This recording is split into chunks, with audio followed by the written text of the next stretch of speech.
Have you ever wondered what's the difference of working on your business versus in your business? How some banks and people were instrumental in the development and the founding of our banking system. On today's episode of Tax Tip, we getting down and dirty. I want to start a business. I want financial freedom. Do you have a business and you have children to employ? Women should do this and men should do that. Do you know the benefits of an S corporation? We're going to talk to you about the mistakes you need to avoid before starting your LLC.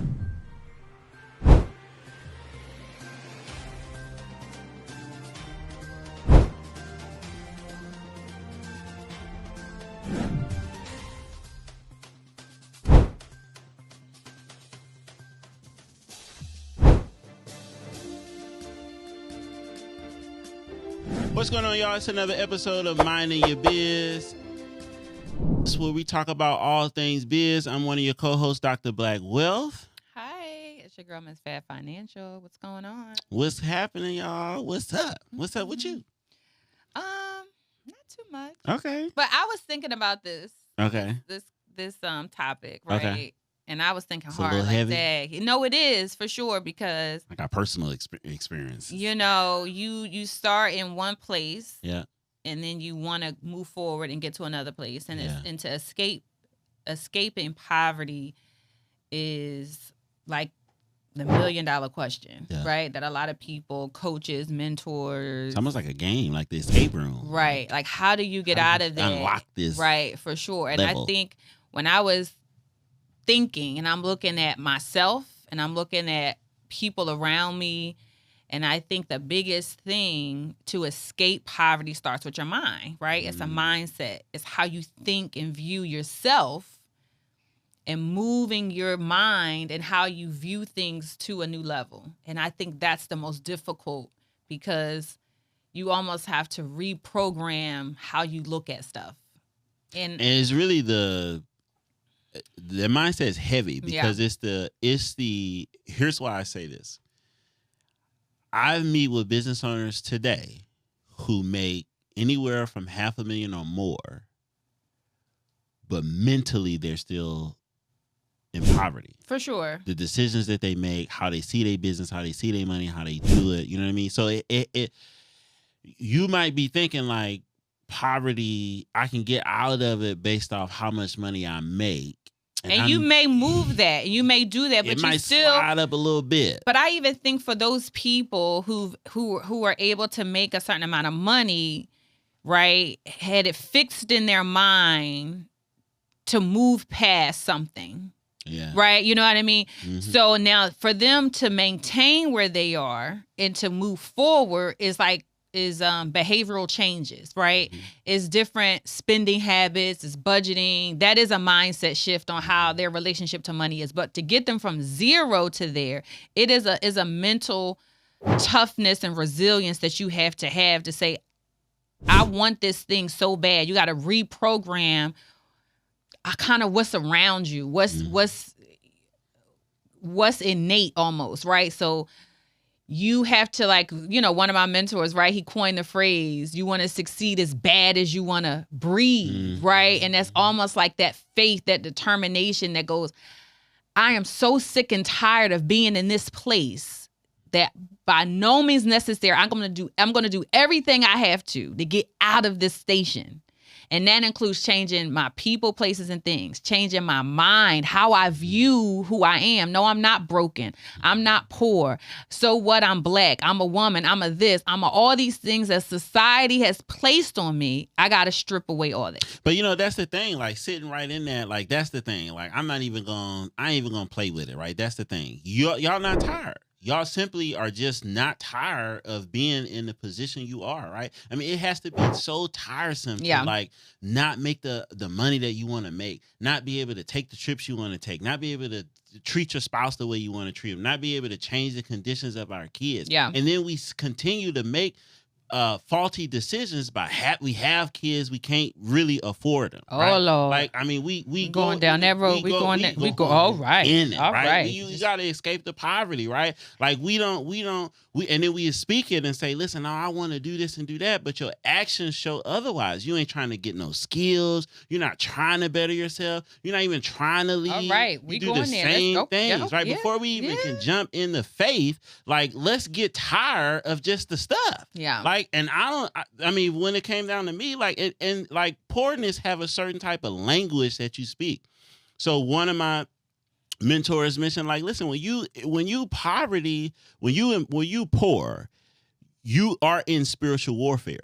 You know what I mean? But before we can even jump into the spiritual side of it, let's talk about physically what you see. Before we even go to church, to the synagogue, to the mosque, to the any of those places, let's talk about the things you actually see happening. Right. Like you see you not making ends meet to pay or cover bills. You see you keep on playing with your life while having women or vice versa, having all that type of stuff. You're just not tired. And it becomes so tiresome that, like, you know what I'm saying? Like as a man, you just feel it's just horrible. I would disagree that it's not about being tired. I think it's a certain amount of that in there, but I really think that it's almost like the programming, right? You almost have to switch it to default, right? To how God initially made you, right? Instead of looking at kind of going along with how society thinks you should be. You know what I mean? And so I think that reprogramming. Right, it's the reprogramming of what poverty is, right? And it's not about the stuff. It's mentally moving yourself to believe that you could be better. That's why I feel like the faith comes in, because if you believe enough in something, which is yourself, that you don't deserve to be here, right? And then you believe in that thing so much that you then start taking the steps to get out of it, then I think that's how you move out of poverty. I think people don't think that they can get out of it.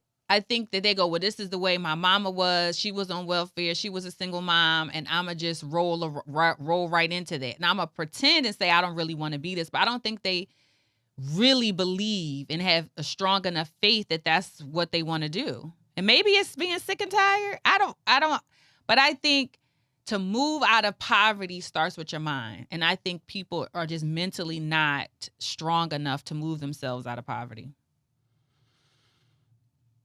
We gonna switch roles here. Before I even jump into because some of y'all just get used to telling yourself excuses. And I believe in polarities of life wholeheartedly. Yeah. So science tell us, physics tell us, everything tell us, the laws of nature tell us, right? There's always an opposite. If there is a positive side, there's a negative side. So if you on the negative side of life, surely you have to just know, before we even stick to the word believe, surely you just have to just know that there's a positive side to life. No, and for it's sure. Not and that's, just in to me, that's, what you see. To me, that's belief. That's your faith. I don't doubt that it's not belief. I feel like that's your faith, because I know if I wake up today innately, I'm going to breathe. My lungs are going to expand. And to me, that taps into my faith. Somebody made this thing. Yeah. That innately, just by default, God made it so that my lungs expand and I breathe air. Right? It's just something that I believe that when I open my eyes, I'm going to breathe air. And that's just that's the faith. And I think people just need to redirect that to themselves, and knowing that I deserve something more, because poverty is a mindset. Yes, you may live in a certain area and your kids can't go this and you can't buy that. But if you believe enough that you deserve more than where you are, it can happen. And we talked about this earlier, and I got this from, we call it the lottery story, right? That people believe and will spend $20 a week on the lottery, right? And so when we had this conversation, you laughed a little bit, but the lottery is built on faith. Ain't no faith in there. They believe that was bumpy in them running numbers. I'm talking about the mega millions now. I'm talking about the mega millions. People believe and have faith in the lottery more than they have in themselves. They believe with no kind of, You need to change the channel on belief then. Okay, but listen, the lottery is built on your faith. Right. That if you play this thing long enough, you could win the Mega Millions. For sure. That's not nothing in return. Yeah. You didn't get, I'm not talking about the little scratch-offs. I'm talking about the big one, the Mega Millions. The Mega Millions. The Mega Millions. I don't even know what it is. That's a business based on your belief system. For sure. That if I play this thing $20 a week. Right? Which comes to about $80 a month. That I could win $1 billion. And I believe in it so much that I'm going to play it every day, every week. But you don't believe enough in you. Yeah. That you can pull yourself out of power. You're going to believe in somebody else's system. For sure. And not your own. For sure. I mean, I like the example. I guess. if I want to start my own lottery, I will go, I'm going to take advantage of their faith in something that. But that speaks to what you said before about the reprogramming, right? Because we're wasting, I'm not going to say waste, but we intentionally spend money into a thing, a program, a situation where you say we believe that it'll get us out by the money that we. And people will continue to do it. For sure. Most people, right? If you don't get a return on investment, typically what?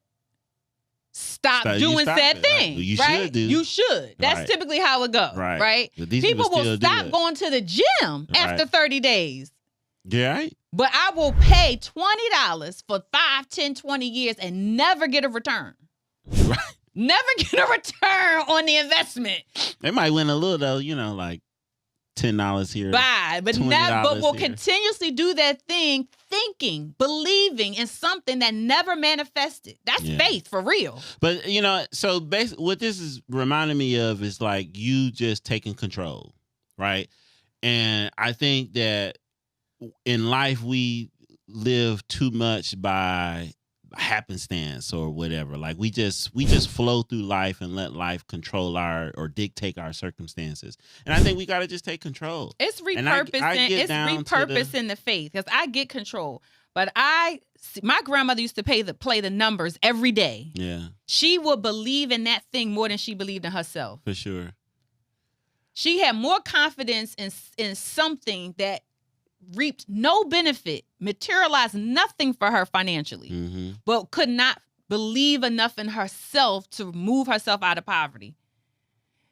If you had that type of faith in you to I'm going to keep doing this thing every day, I'm going to keep knocking, kicking, no matter what, man, I just feel like we would be in a different place. No, we would. I mean, when you think about it, I mean, that's true. I like I said though, I think that we get down to like being tired. I know, at least I can speak for me, right? Like it was just tiresome. Like, listen, I gotta sit here and negotiate with the light people on cutting the lights off, right? It's 6 of us in 2-bedroom apartment. I remember when we first got our car and this little girl hit me.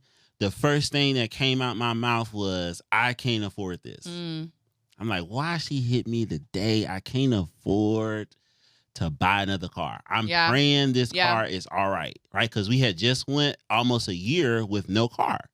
You know what I mean?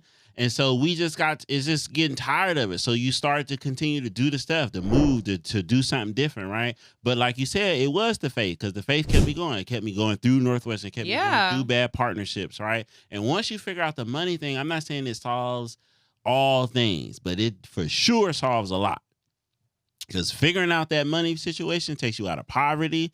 It just makes you get tired of arguments. At the end of the day, my wife and I, we used to have arguments. And when I really sat down and thought about what we was really arguing about, it came down to us not having money. Yeah. You know what I mean? Regardless of our habits, when you really take the peel of the onion back, it's like we just ain't have enough money. Yeah. If you could do this probably wouldn't have came up. You know what I mean? Yeah. Even our partnership with our family, when you really peel back that onion, the mistreatments, all the stuff that transpired was the lack of mindset and lack of money. But I think money is kind of the byproduct of it, but fundamentally it's how you treat people. It's your faith in putting in how and where you place God in that and what God promotes, right? And that's family, Yeah. Right? Love, generosity. Yeah. So the business didn't work because he wasn't generous. He didn't value family. Yeah. Therefore, the byproduct or the lack thereof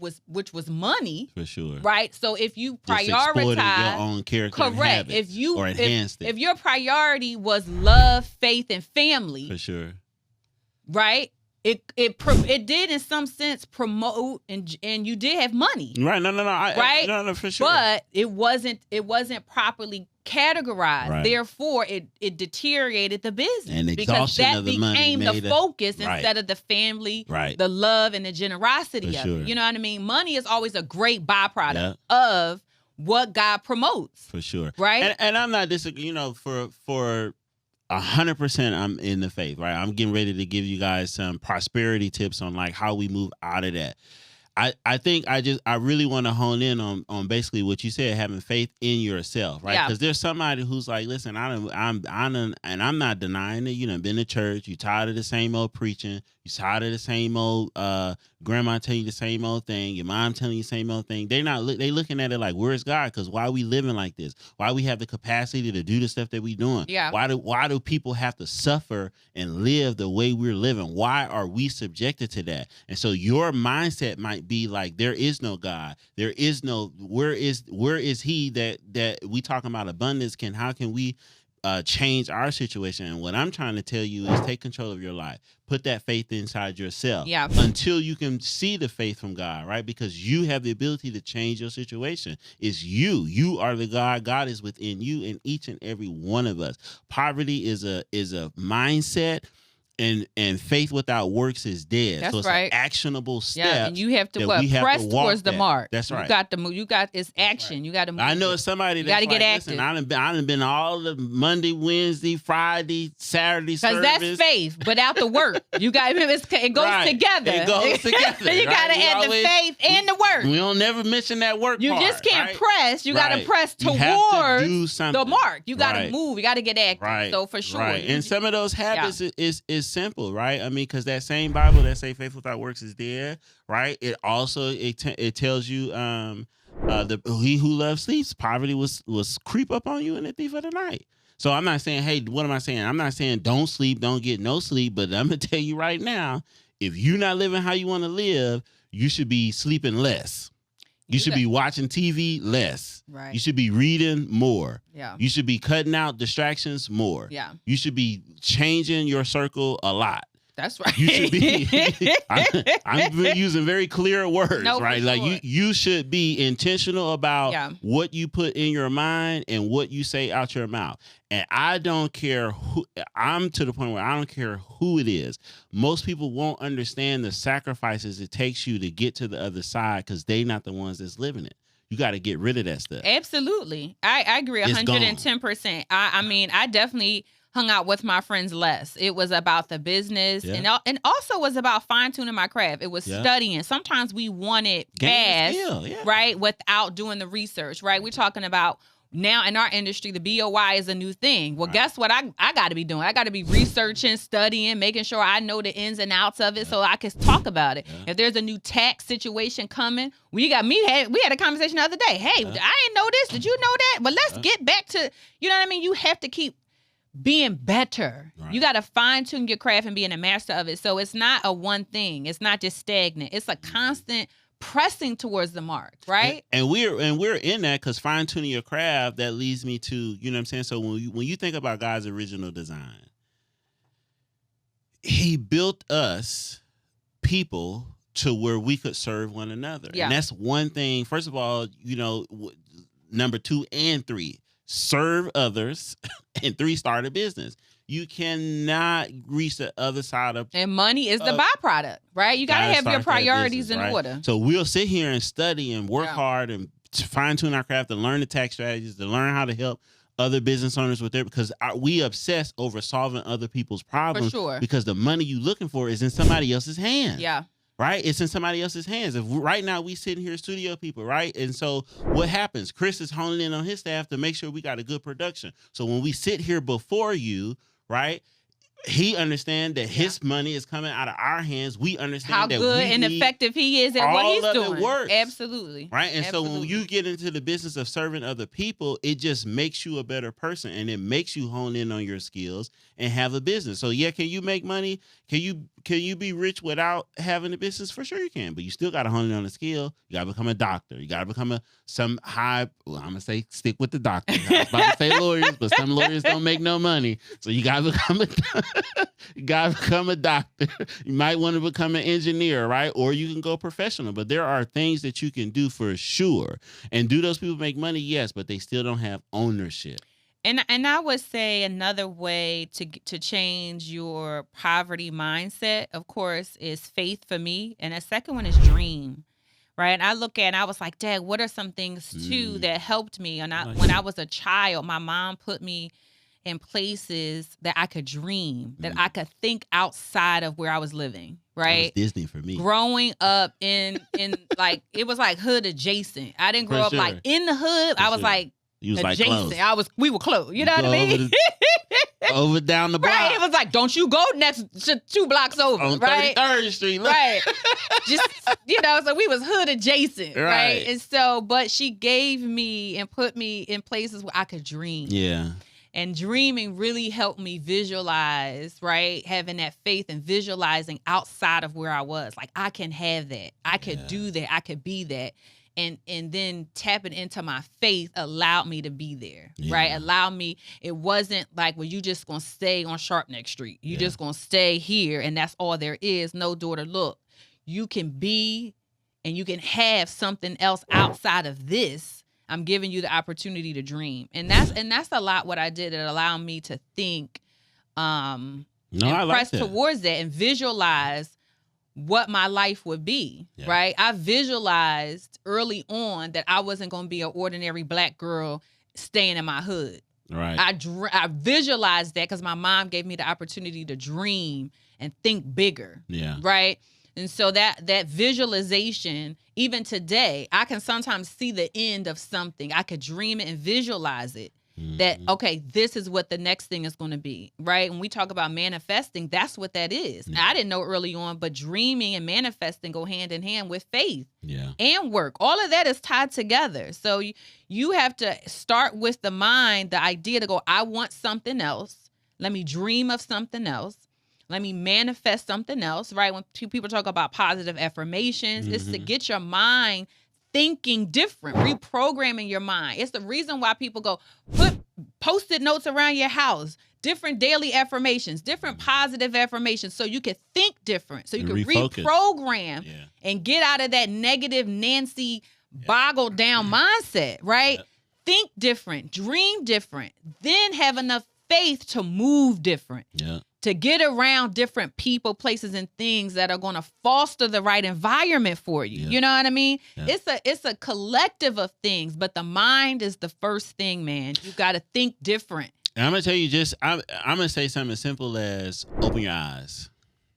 Here's why I say that, right? A lot of stuff that we really looking for is right in plain sight.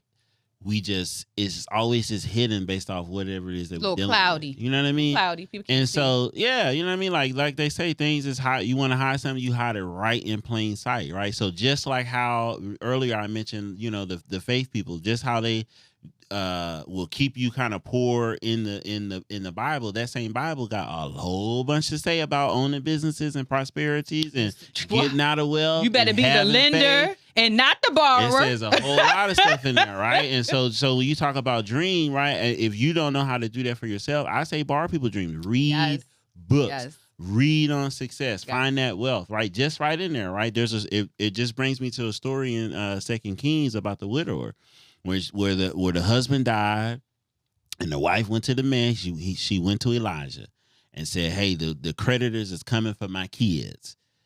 Elijah told her to go borrow all these vessels from her neighbors, because he asked her, "What is it that you can do?" She was like, I know how to turn these oils. Get this oil together. I know how to turn these oils." So a lot of that stuff is like, what is it that you can do? What's within you right now that you can do? A lot of y'all can do hair on the side. A lot of y'all can cut hair, right? A lot of y'all taxes is a skill you can do, right? Some of these things is some stuff that's naturally you can do. There are so many people in our neighborhood who probably know sports and entertainment better than ESPN. Okay. Get on YouTube.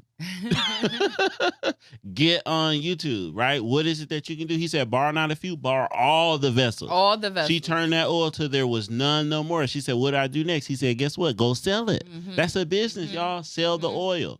Sell the oil. What do you do with the money? Pay off your debt, right? And now you and your kids can live forever without having to ask anybody else for no money. Now. Right? That's right there. Yeah. I mean, simple, right? And then so with that, that's also getting wisdom. We have to cherish being wise before cherishing the money, right? Because there's things say that that again. Run that back. So say that again. Say that again for the people in the back. Say that again. Don't hype me up. Say that again now. Clip that up. Run that back. So you know what I mean? We have to cherish becoming wise before we cherish the money. Yeah. Right. So the thing that if you're poor right now, obviously we can agree on one thing. There's something that you just don't know. It's not good. Right. It's something you don't know. We can agree that being poor is not good. It's not good. Right. It's not a good place to be. We want to get out of poor. That's not that's in the mind and physically where you're living. That is not good. It's not even funny. Second thing we can agree on then is there's something that we just don't know. Yeah. So we must become wise in that, right? So right there in that same Bible, man, here's what Solomon said. Happy is the man that findeth wisdom and the man that getteth understanding. For the merchandise of it is better than the merchandise of silver, and the gain thereof of that fine gold, right? She is more precious than rubies. We talking about wisdom. All the things that thou cannot desire will be compared unto her. Nothing compares to wisdom. The length of the days is in her right hand, and in her left hand riches and honor. If we cherish wisdom first, right? We have to become wise in all things. Yeah. The first thing is in honing in on the skill. No, for sure. Right? Whatever it is that you feel that you are talented in to produce you an income, whether that could be cook, it's anything. You could be selling God plates. gave us all a gift. What do you do better than anybody? Anything, right. Right? There's a lot of things that I don't do well. I don't cook very well. Put that out there, Lord Jesus. There's people who could cook better than me, and I will buy your plates, okay? I will buy. Y'all come together. Let's pray for a moment. Hold on. But my family eat. God didn't give me that gift now. I'm okay with that. He gave other people the spirit of cooking and whipping something together. I can't imagine not being able to. He gave that spirit to some people. He gave that gift. He didn't give that to me. He didn't give it to you. Somebody who got a restaurant can get some money. Absolutely. You hear me? You hear me? God didn't give me the gift of cornrow and hair. Oh. He didn't give me that gift. You can't do your own hair.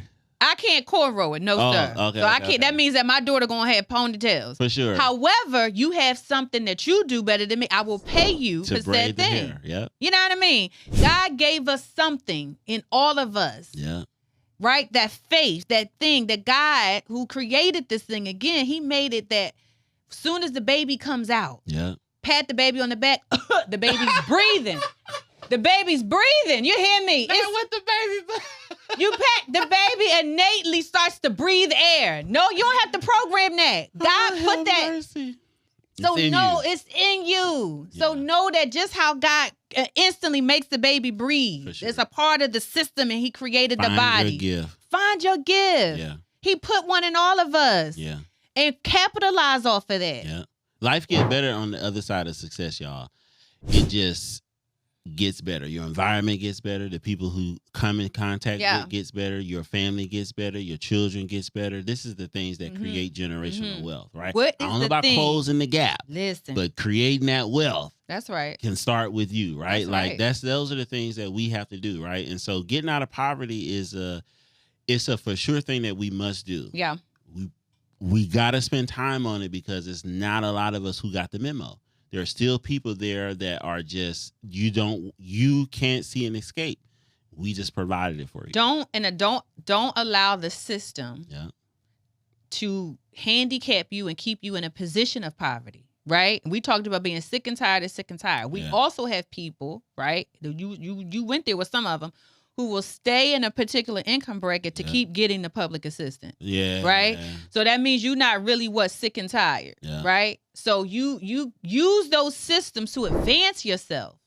not to keep you in bondage. From experience, I know it's hard to get up off them things. You know what I mean? So getting them food stamps every month. But once you start making money, it's like... But that's also changing your like poverty mindset to the point that you want to stay in a particular income bracket to keep getting. For sure. Right?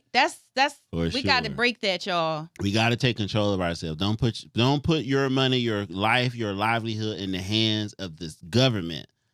I ain't going to go down that rabbit hole, but don't do it. Don't do it. So listen, man, look. Y'all got to free your mind. At the end of the day, we have to free our mind. And the rest will follow. To escape the poverty traps of our lives, right? So it's another side to the other side of success. They did it. Free your mind. And the rest will follow. That's right. Come on, In Vogue. That's Shoot. Play that in the back. Play that, and we got to play it on the outro. Free your mind. And the rest will follow. So funny. Listen, let's do it, y'all. Listen, there is another side to this, right? So, like I said, do it. If you need assistance, find you a coach, find you a mentor, get somebody who can help you learn a skill, hone a skill. We teach people how to do taxes, from all the way from individual taxes to the business taxes. If that's the skill that you're looking to do, make sure you tap in with us. Click the link. We'll do a call. We'll get you set up. Everything. Everybody got to do their taxes every single year, right? If that's a skill you're looking to acquire, reach out to one of us, all right? Listen, if y'all like this video, don't forget to like, share, subscribe. Let us know what y'all want to see, hear from us so we can continue to make more and good and better videos. All of that. Right? All of that. Tell a friend to tell a friend. Tell them. Right? Bring somebody with you. Don't forget to keep minding your biz. We'll see you on the other side.